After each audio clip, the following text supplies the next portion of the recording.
welcome to my channel. In today's video I got a Cybertruck foundation series that's going to get wrapped in 3M 2080 matte white and matte black.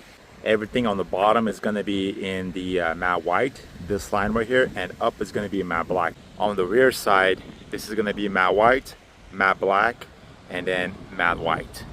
So it's going to be a very interesting looking Cybertruck. Let's get to it.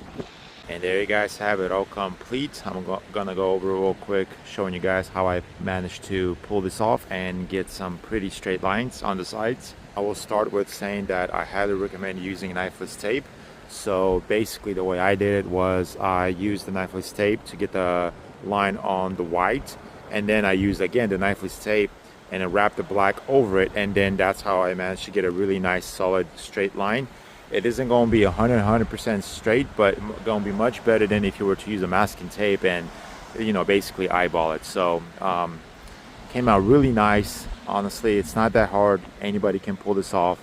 You just need a lot of time. And second thing that I would recommend is when you're wrapping, make sure you get in these edges.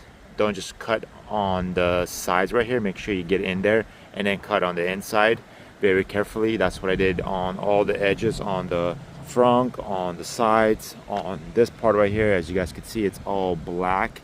If you guys will cut on the edge, you will see that silver. You don't want that, so you want to make it look as clean as possible. And then, you know, there's really isn't much to talk about this other than third thing will be the last thing, removing the side, those little fender flares. They're not that hard. Just be careful with the front because you got the camera, but with the rears, they just clip off. That's it. Very easy, you know, not that hard. Like I said, a pretty straightforward wrap for you guys. It looks intimidating, the size of it, but once you start doing panel by panel, you'll understand that it's gonna go much faster than you thought.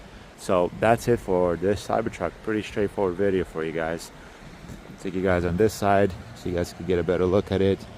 Literally reminds me of a RoboCop. I don't know, it just gives me that vibe. That'll be it for this video, you guys. Like, subscribe, comment, share this video, and I'll see you guys in the next video. Peace out.